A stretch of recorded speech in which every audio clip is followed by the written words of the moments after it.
Je m'appelle Ella Whitmore. J'ai 29 ans. Et le jour où ma mère a décidé que ma vie valait moins que celle de mon frère, j'étais assise en face d'elle avec le devis d'un neurochirurgien dans la poche de mon manteau. Mon frère avait eu des ennuis ce matin-là. Avant le coucher du soleil, mes parents avaient vidé leur épargne, contracté un emprunt sur leur maison et promis $30 000 supplémentaires à un avocat privé pour le faire libérer. Pourtant, quand j'ai expliqué qu'un vaisseau sanguin mal formé dans mon cerveau pouvait se rompre sans chirurgie, ma mère a à peine jeté un coup d'œil à mes scanners médicaux. Nous ne pouvons pas sauver tout le monde, a-t-elle dit. S'il doit arriver quelque chose à l'un de nous, il vaut mieux que ce soit moi plutôt que lui.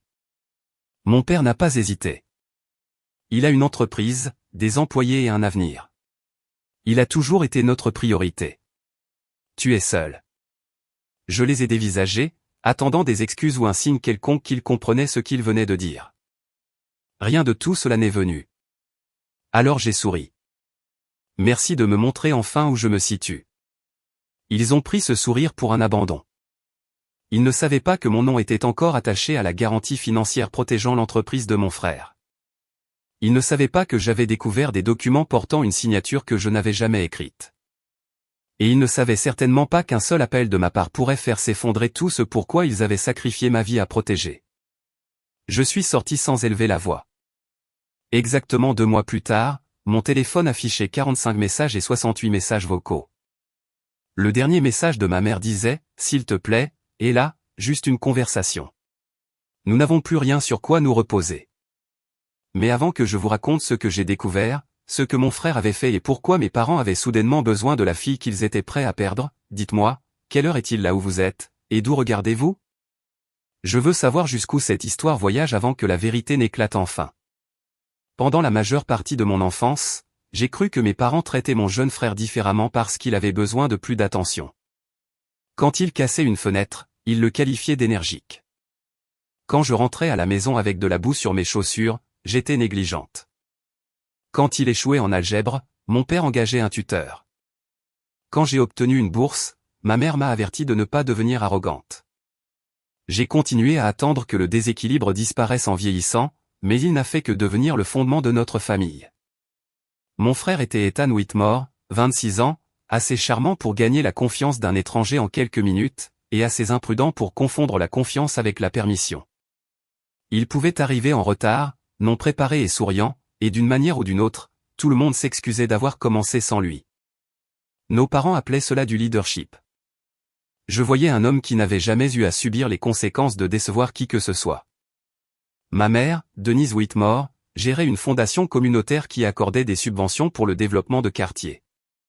Mon père, Richard Whitmore, travaillait dans l'immobilier commercial, mettant en relation des promoteurs avec des propriétés industrielles abandonnées autour de Pittsburgh. Ensemble, ils étaient respectés des donateurs, des entrepreneurs, des directeurs d'organismes à but non lucratif et des investisseurs locaux. J'ai choisi une vie plus tranquille. Je suis devenue restauratrice de papier dans des archives historiques, réparant des cartes, des dossiers judiciaires, des registres d'usines et des lettres manuscrites endommagées par le feu ou l'eau. Mon travail exigeait de la patience et de la précision. Certaines pages prenaient des semaines à se stabiliser car un mouvement imprudent pouvait effacer une signature vieille d'un siècle. J'aimais restaurer les choses endommagées sans les forcer à prétendre qu'elles n'avaient jamais été brisées. Mes parents n'ont jamais compris ma profession. Lors des événements familiaux, mon père disait « Elle répare du vieux papier ». Ethan, pendant ce temps, était présenté comme un entrepreneur immobilier visionnaire, même lorsque son entreprise se composait principalement d'un site web soigné. D'un bureau emprunté et de promesses qu'il ne pouvait pas se permettre de tenir. Son entreprise, Iron Veil Renewal Group, prétendait transformer des usines abandonnées en logements abordables et en espaces commerciaux. L'idée correspondait parfaitement au contact de la fondation de ma mère et aux relations immobilières de mon père. En 18 mois, Ethan avait une couverture médiatique, des investisseurs et un accès à des bâtiments que d'autres promoteurs débutants n'auraient jamais pu toucher. Il avait aussi mon nom sur sa première garantie de crédit. 3 ans plus tôt, mon père m'avait dit qu'Ethan avait besoin d'un cosignataire temporaire pour obtenir un financement d'équipement. Il a promis que la garantie expirerait après 6 mois. J'ai refusé jusqu'à ce que ma mère me traite de jalouse et que mon père m'accuse de saboter l'avenir d'Ethan. Puis Ethan est apparu à mon appartement avec le dîner et a dit qu'il comprenait enfin tout ce que j'avais fait pour lui. J'ai signé. Cette décision est devenue l'erreur la plus coûteuse de ma vie et, finalement, l'arme qui a fait voler leurs mensonges en éclats. Mes problèmes de santé ont commencé par des éclairs de lumière au bord de ma vision. Puis sont venus les maux de tête, un engourdissement dans ma main gauche et de brefs épisodes où j'entendais les gens parler mais ne pouvais pas former de mots. J'ai blâmé la fatigue jusqu'à ce que je m'effondre à côté d'une table de travail et que je me réveille aux urgences. Les scanners ont révélé une malformation artério-veineuse près de la région contrôlant le langage et le mouvement. Elle pourrait rester stable ou se rompre sans avertissement. Comme mes symptômes s'aggravaient, le spécialiste a recommandé une embolisation par étapes suivie d'une chirurgie. Même avec une assurance, le coût était écrasant. J'avais des économies, mais pas assez. Mes parents avaient toujours insisté sur le fait que les ressources familiales étaient disponibles pour les vraies urgences. Je voulais croire qu'il y avait une limite que même leur favoritisme ne franchirait pas. 2 jours avant l'arrestation d'Ethan, je me suis rendu chez eux avec mes scanners, le devis chirurgical et un plan de remboursement. Ma mère a demandé si la procédure était vraiment nécessaire. Mon père a suggéré de vendre ma voiture. Ethan n'a jamais détourné les yeux de son téléphone. Nous finalisons une acquisition majeure, a dit mon père. Ce n'est pas le moment de drainer le capital familial. Je lui ai rappelé que je demandais un prêt, pas un cadeau. Ethan a finalement levé les yeux. Tu ne peux pas attendre 6 mois. Le médecin m'avait prévenu qu'attendre augmentait le risque d'hémorragie. Ma mère a soupiré comme si mon cerveau avait choisi un moment inopportun pour mal fonctionner. Le projet de ton frère pourrait créer des centaines d'emplois. Les adultes doivent considérer la situation dans son ensemble. Quel genre de parent entend qu'un vaisseau sanguin dans la tête de sa fille peut se rompre et appelle cela un mauvais timing? Combien de sacrifices peut-on demander à quelqu'un de faire avant que le sacrifice ne devienne son rôle assigné? Je suis parti avec les papiers toujours dans mon sac. Puis Ethan a été emmené pour des transferts de propriétés falsifiés, des fonds d'investisseurs détournés et de fausses factures de construction. Mes parents ont vidé leurs comptes, contracté un emprunt sur leur maison et engagé un avocat de la défense coûteux. Ce soir-là, quand j'ai demandé s'il pouvait encore aider pour la chirurgie, ma mère a dit qu'il valait mieux que je sois en difficulté plutôt que lui. Après être parti, j'ai conduit jusqu'aux archives et je me suis assise dans le garage souterrain. Je m'attendais à pleurer. Au lieu de cela, j'ai ressenti de la clarté. Ils n'avaient pas choisi Ethan dans un moment de panique. Ils avaient simplement exprimé à voix haute le choix qu'ils avaient fait pendant des décennies. J'ai ouvert le portail en ligne lié à la garantie que j'avais signée 3 ans plus tôt, m'attendant à confirmer qu'elle avait expiré. Ce n'était pas le cas. Le prêt initial avait été refinancé 2 fois, et mon nom restait attaché à un accord de crédit renouvelable d'une valeur de près de 900 000 $. Les dossiers prétendaient que j'avais approuvé la dernière prolongation 14 mois plus tôt. Je ne l'avais jamais vue. Au bas se trouvait ma signature électronique. La date tombait pendant une semaine où j'assistais à une conférence à Montréal. Tandis que l'enregistrement d'authentification montrait que l'approbation provenait d'un ordinateur de bureau d'Iron Veil. Ethan ne s'était pas seulement appuyé sur mon silence. Il l'avait transformé en garantie. Le lendemain matin, j'ai appelé mon amie la plus proche, Naomi Carter, une technicienne du son de théâtre douée pour entendre ce que les gens essayaient de ne pas dire. Je lui ai parlé de la chirurgie, des mots de ma mère, de l'autorisation falsifiée et de la garantie qui pourrait me laisser responsable des dettes d'Ethan. Après une longue pause, elle a demandé « As-tu contacté un avocat ?» Quand j'ai dit non, elle m'a dit de ne pas avertir ma famille avant de le faire. À midi, j'étais assise en face de Margaret Sloan, une avocate spécialisée dans la fraude financière et l'usurpation d'identité. Elle a examiné la garantie originale, les dossiers de refinancement et l'approbation électronique. Ethan avait-il déjà été autorisé à signer pour moi? Non. Son entreprise possédait-elle des copies de ma pièce d'identité? Possiblement. Avais-je reçu des avis annuels? Pas que je me souvienne. Margaret a demandé la piste d'audit du prêteur et a découvert que la correspondance qui m'était destinée avait été redirigée vers un bureau contrôlé par Iron Veil. La contrefaçon n'était pas un raccourci isolé. Elle faisait partie d'un système conçu pour me maintenir dans l'ignorance. Ethan avait utilisé mon crédit et ma garantie pour financer Calderworks, une usine de pièces de machines abandonnées qu'il prétendait transformer en appartements abordables et en espaces commerciaux. On avait dit aux investisseurs que la propriété avait un titre de propriété clair, un assainissement environnemental approuvé et des locataires commerciaux engagés. Le dossier suggérait le contraire.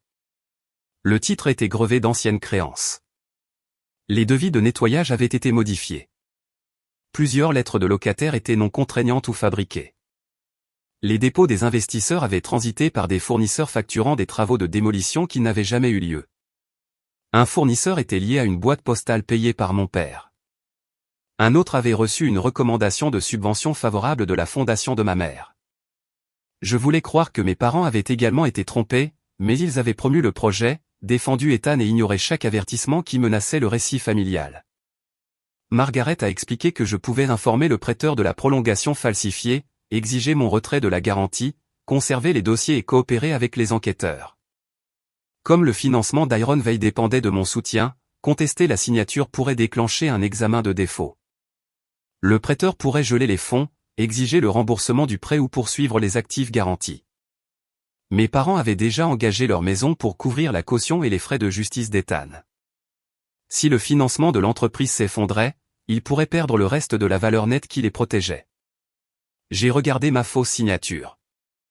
La seule chose qui se dressait entre eux et le désastre financier était l'identité volée de la fille à qui ils avaient dit de partir tranquillement. Sauront-ils que c'est moi qui ai initié cela?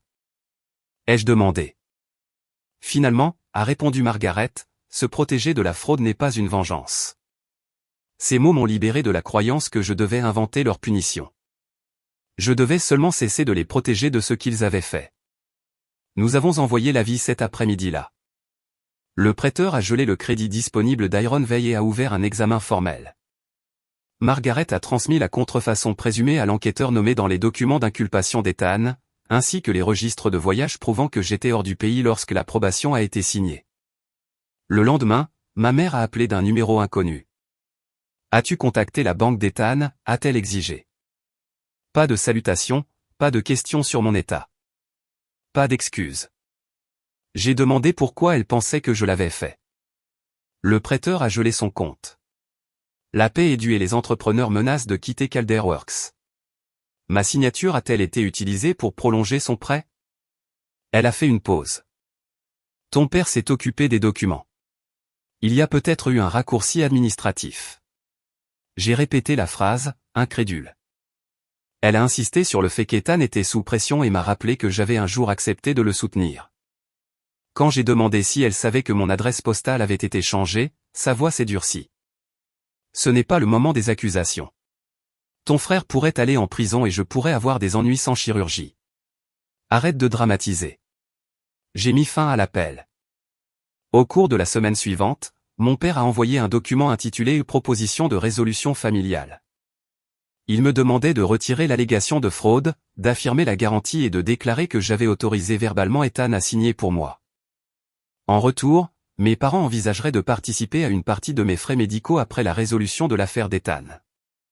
Ils voulaient que je monte aux enquêteurs et que j'accepte près d'1 million de dollars de responsabilité éventuelle pour la chance qu'ils puissent plus tard m'aider à rester en vie. J'ai tout transmis à Margaret. 2 jours plus tard, mon père est apparu devant les archives, portant le pardessus bleu marine qu'il utilisait pour les réunions importantes.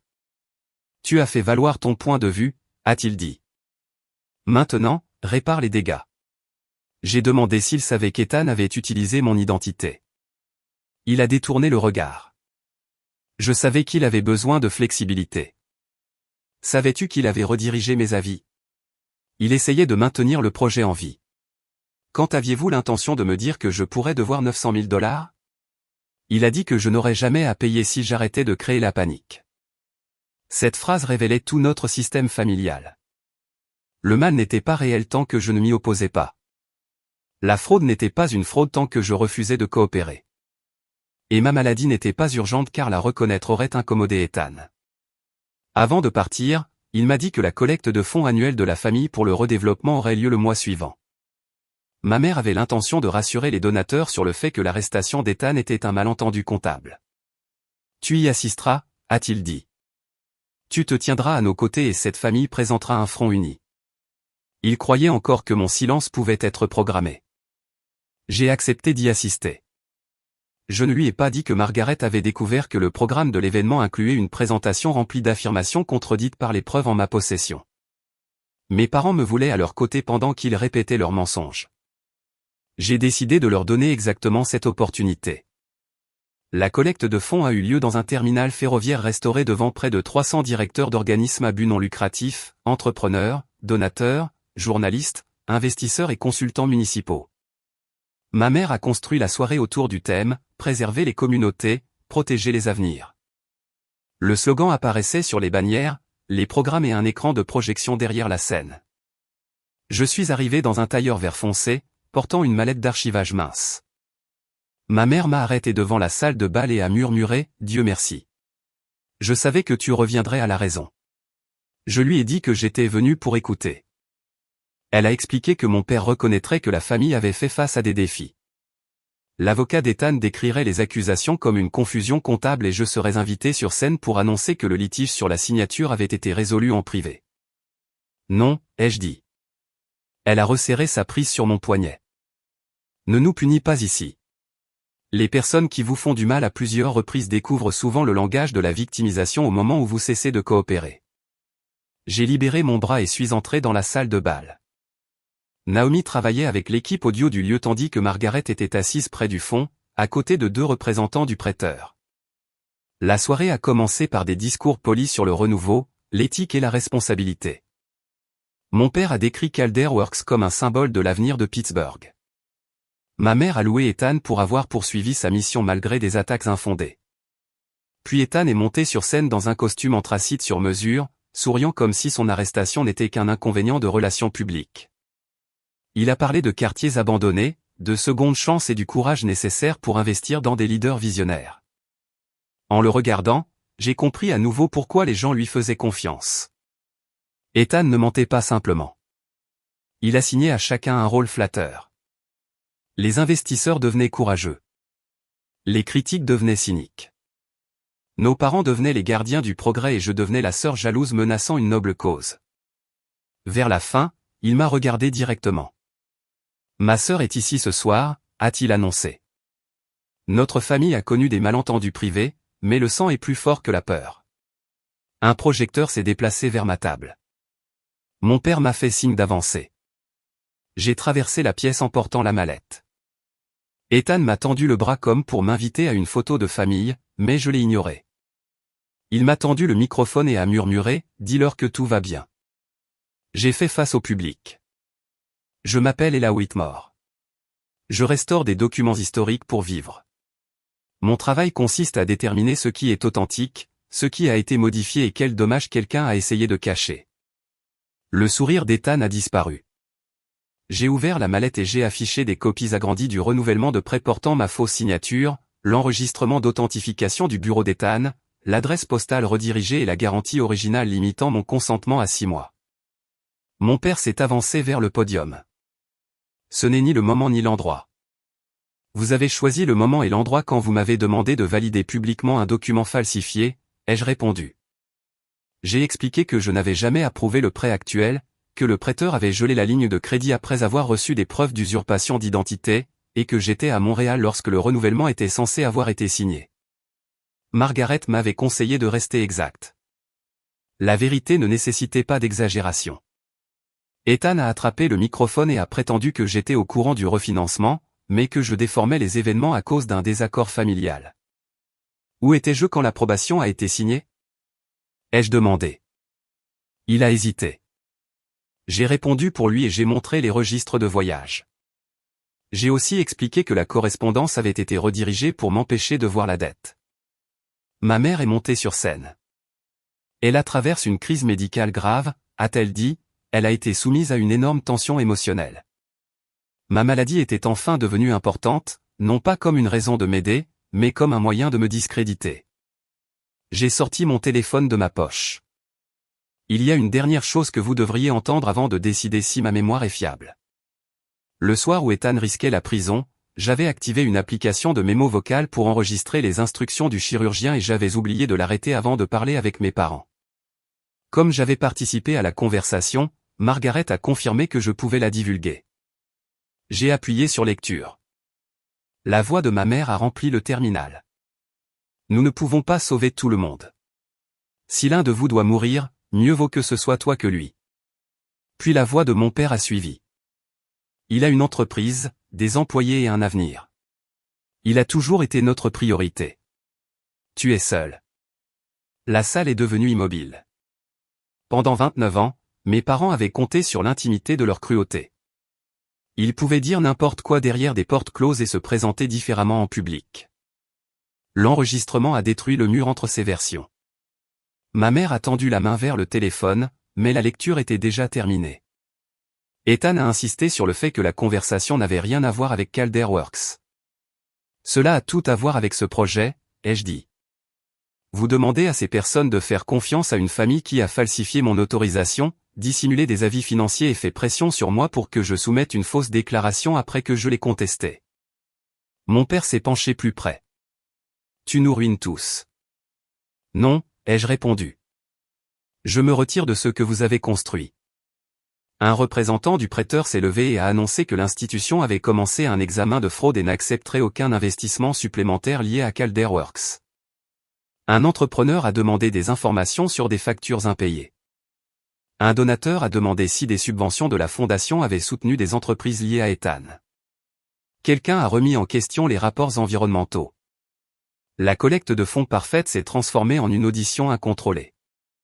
Ethan a disparu par une porte latérale et mon père l'a suivi. Ma mère est restée sur scène, me fixant. Comment as-tu pu faire ça à ta propre famille? A-t-elle murmuré. Quelle famille? Ai-je demandé. Celle qui avait besoin de ma signature ou celle qui était prête à me laisser mourir? J'ai posé le microphone sur le podium et je suis parti pendant que des années de respectabilité soigneusement gérées s'effondraient derrière moi. Le lendemain matin, une vidéo de ma déclaration s'était propagée dans les groupes d'affaires locaux et sur les réseaux sociaux. Le clip le plus partagé montrait mon père m'accusant de ruiner la famille, suivi de ma réponse que je me retirais de ce qu'ils avaient construit. Des journalistes ont contacté les archives et ma directrice m'a demandé si j'avais besoin de sécurité. Je lui ai donné les coordonnées de Margaret et j'ai promis de ne pas impliquer l'institution dans l'affaire. Mes parents ont réagi différemment. Mon père a envoyé des menaces. Ma mère a envoyé des supplications. Ethan est resté silencieux. En 3 jours, mon téléphone affichait 45 messages et 68 messages vocaux de parents, d'amis de la famille, d'anciens voisins, d'appelants inconnus et de mes parents. Certains me louaient, d'autres m'accusaient d'humilier ma mère. Plusieurs ont dit qu'ils me croyaient, mais ont insisté sur le fait que j'aurais dû tout gérer en privé. Le privé était l'endroit où ma famille avait enterré toutes les vilaines vérités. Les premiers messages de ma mère étaient furieux. Elle disait que je n'avais aucun droit de jouer l'enregistrement et qu'Ethan pourrait ne jamais s'en remettre. Au 20e message vocal, elle me demandait de parler au prêteur. Au 50e, elle semblait effrayée. S'il te plaît, et là, juste one conversation. L'entreprise de mon père l'a suspendu pendant l'examen de ses liens avec des fournisseurs liés à CalderWorks. La fondation de ma mère a ouvert un audit indépendant. Les donateurs ont retiré leur soutien. Les entrepreneurs ont déposé des privilèges et le prêteur a déclaré Iron Veil en défaut. La maison de mes parents était exposée parce qu'ils avaient contracté un emprunt sur elle pour la caution d'Ethan et engagé une valeur nette supplémentaire pour soutenir son entreprise. Leur filet de sécurité n'avait pas été détruit par moi. Ils l'avaient lié au risque d'Ethan, une décision à la fois. Pourtant, les conséquences faisaient mal. La nuit, je me souvenais non seulement de la phrase cruelle de ma mère, mais aussi des moments où elle m'avait appris à lire ou s'était occupée de moi quand j'étais malade. Les parents nuisibles ne le sont pas à chaque minute. C'est pourquoi partir peut ressembler à faire le deuil de la personne qu'on espérait qu'il deviendrait. J'ai écrit une lettre que je n'ai jamais envoyée. J'y disais à ma mère qu'une seule excuse ne pouvait pas effacer toute une vie à classer ses enfants. J'y disais à mon père que fournir de la nourriture et un abri ne lui donnait pas le droit d'utiliser mon identité. J'y disais à Ethan que chaque sauvetage lui avait appris que les conséquences appartenaient à quelqu'un d'autre. Puis j'ai écrit, je ne sais pas si je mets fin à cette relation pour toujours, mais je mets fin à la version dans laquelle l'accès à moi est garanti.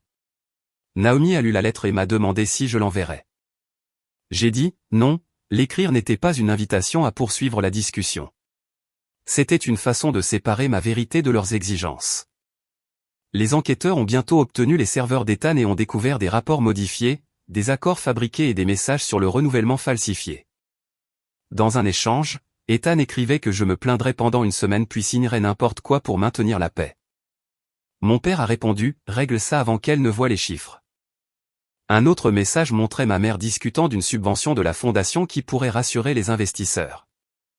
Margaret a prévenu que les dossiers ne prouveraient peut-être pas que ma mère comprenait toute la fraude, mais ils montraient qu'elle avait choisi de ne rien remettre en question qui protégeait Ethan. Il risquait à nouveau la prison pour des accusations incluant l'usurpation de mon identité, la fraude électronique, la falsification de documents et l'utilisation abusive des fonds des investisseurs. Sa caution a été révoquée après que les procureurs ont soutenu qu'il avait contacté des témoins par des intermédiaires. L'avocat de mes parents a demandé une réunion. Margaret n'a accepté que si elle concernait le retrait de mon nom de toutes les obligations, la reconnaissance de la contrefaçon et la discussion d'une restitution. Nous nous sommes rencontrés dans sa salle de conférence. Ma mère paraissait plus petite qu'à la collecte de fonds. Mon père a posé un dossier sur la table. Après un long silence, ma mère a dit qu'il pourrait perdre la maison. Mon père pourrait perdre sa licence et elle pourrait être démise de la fondation. Puis elle a demandé, « Tu ne ressens rien ?» Je lui ai dit que je ressentais beaucoup de choses. « Alors aide-nous » a-t-elle dit. « Pas nous t'avons mis en danger. Pas nous sommes désolés. Aide-nous. » Mon père a avancé une proposition. Ils admettraient que je n'avais pas personnellement signé le renouvellement si je déclarais qu'Ethan croyait avoir une permission implicite. Ils voulaient aussi que je demande la clémence et que j'arrête de parler publiquement. En retour, ils transféreraient une partie d'un compte de retraite pour ma chirurgie. Même leur reddition venait avec des conditions. J'ai demandé à ma mère si elle se souvenait de ce qu'elle avait dit la nuit où Ethan a été enfermé. Elle s'est mise à pleurer. J'étais terrifié. Moi aussi. Je pensais qu'il irait derrière les barreaux, a-t-elle répondu. Tu as toujours été plus forte. Cette phrase m'avait suivi toute ma vie. Cela ressemblait à un compliment, mais dans notre famille, cela signifiait que je méritais moins de soins parce que j'avais survécu en recevant moins auparavant. Que signifie forte pour toi? Ai-je demandé. Que je ne ressens aucune douleur ou que tu peux continuer à me blesser parce que je reste debout? Mon père a qualifié la conversation de non productive. Je me suis levé pour partir. Ma mère a tendu la main sur la table. Et là, s'il te plaît. Nous n'avons plus rien sur quoi nous reposer. J'ai déplacé ma main hors de sa portée. Moi non plus, ai-je dit. Ma chirurgie était prévue 6 semaines après la collecte de fonds. Je n'ai rien reçu de mes parents. Margaret a aidé à mettre une suspension sur la dette contestée, me permettant de me qualifier pour un plan de paiement médical. Le fonds d'urgence de mon employeur a couvert une partie de la franchise. Des collègues ont donné des congés non utilisés. Et Naomi a organisé une petite performance caritative sans transformer ma maladie en spectacle. Accepter de l'aide était inconfortable car j'avais passé des années à croire que le soutien dissimulait toujours une obligation. Ma thérapeute appelait cela l'autonomie apprise. Pas l'indépendance née de la confiance, mais l'isolement créé parce que dépendre des autres était devenu dangereux à plusieurs reprises. La nuit avant l'opération, Naomi était assise à côté de mon lit d'hôpital, étiquetant mes affaires avec du ruban adhésif bleu. Je lui ai dit que l'hôpital avait déjà tout marqué. Je ne fais pas confiance aux chaussettes d'hôpital, a-t-elle répondu. Elles ont l'air déloyales. J'ai ri plus fort que la blague ne le méritait, libérant une partie de la peur en moi.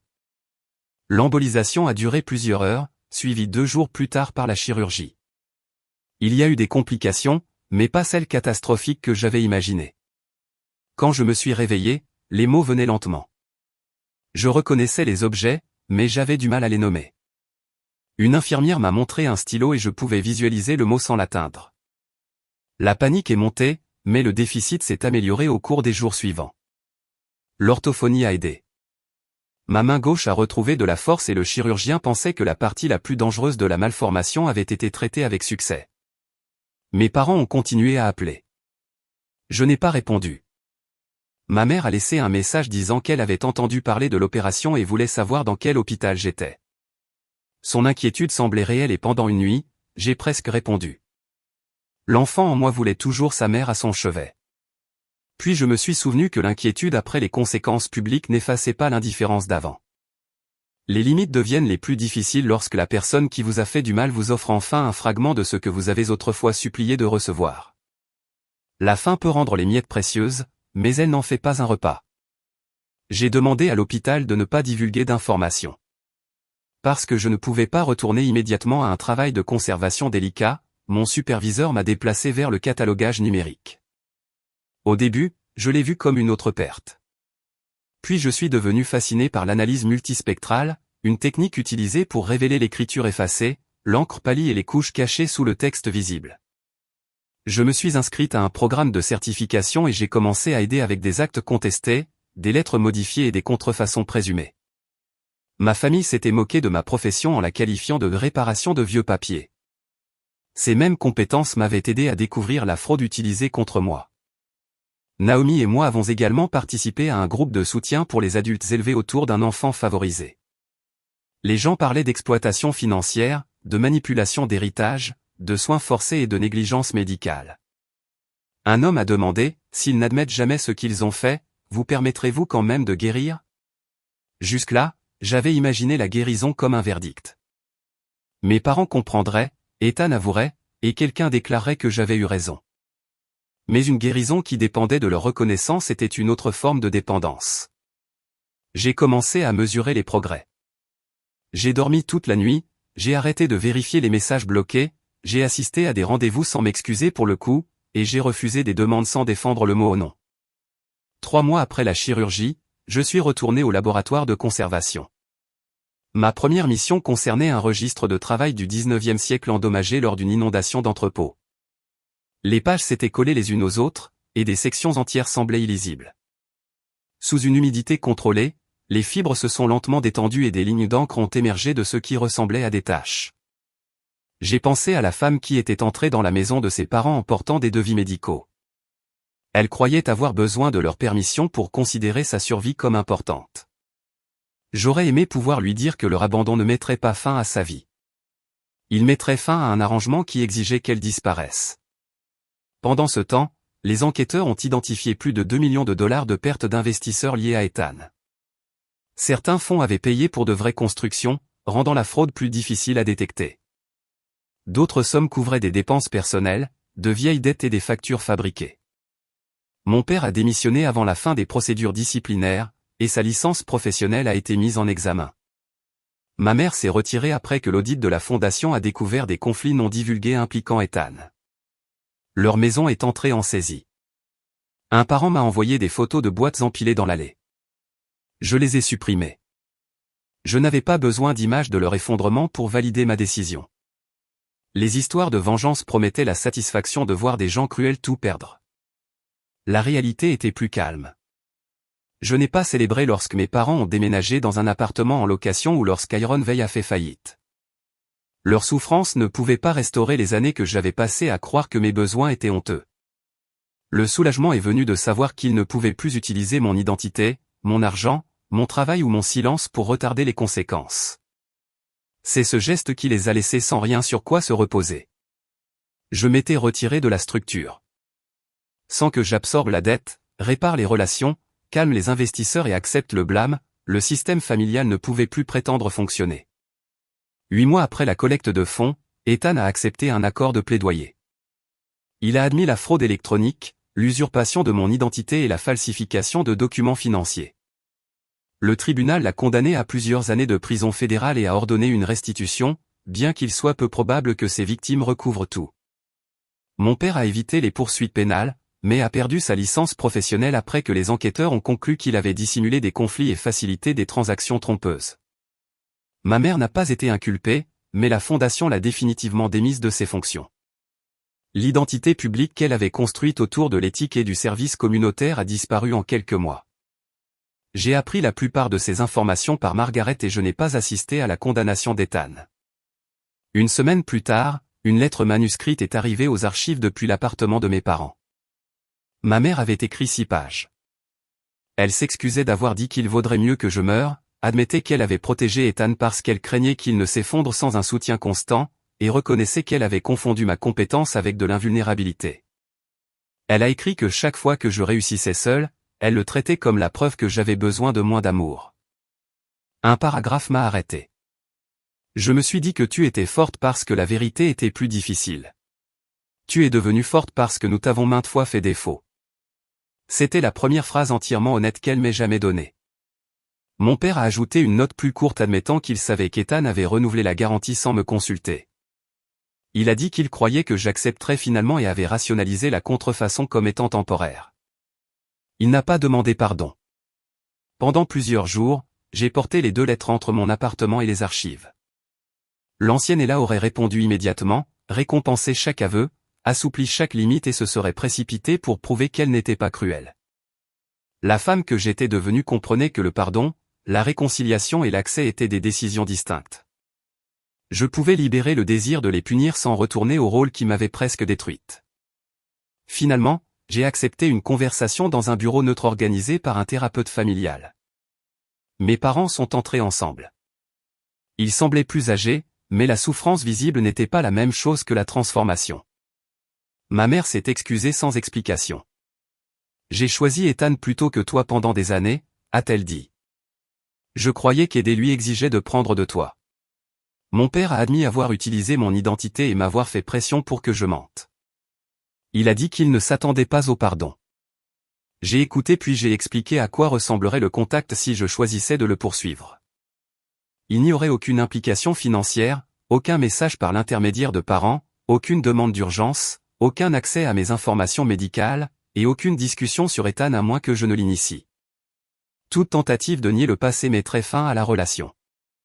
Ma mère a demandé si je les aimais toujours. La réponse était oui, ce qui rendait la question douloureuse. L'amour ne disparaît pas toujours lorsque la confiance devient impossible. Parfois, l'amour reste après que la sécurité a disparu et la distance devient son expression la plus saine. J'aime qui j'avais besoin que vous soyez, ai-je dit. J'apprends encore si je peux avoir une relation avec qui vous êtes réellement. Elle a pleuré, mais elle n'a pas argumenté. Je n'ai pas promis une autre réunion. Quand l'heure s'est terminée, je suis sorti seul. Naomi attendait de l'autre côté de la rue avec 2 cafés. Elle a demandé comment je me sentais. Pas guéri, ai-je dit, mais libre. 1 an s'est écoulé depuis la nuit où ma mère a dit qu'il vaudrait mieux que je meure qu'Ethan. Mes scanners sont stables, et ma main a retrouvé la plupart de sa force. Je dirige maintenant un projet de criminalistique numérique aux archives, aidant à identifier les altérations dans les registres de propriété historique. J'ai déménagé dans un appartement avec assez d'espace pour un vrai bureau et des livres que je n'ai plus besoin de ranger pour les urgences familiales. Mes parents et moi échangeons des lettres occasionnelles par l'intermédiaire du thérapeute. Je n'ai pas visité leur appartement ni parlé à Ethan. Cela pourrait changer un jour, ou pas. La leçon n'est pas que chaque personne blessée devrait exposer publiquement ses proches ou couper définitivement le contact. Chaque situation comporte des risques différents. La leçon est que l'amour n'exige pas de participer à sa propre destruction. Une limite n'est pas une vengeance simplement parce que quelqu'un souffre quand il ne peut plus vous exploiter.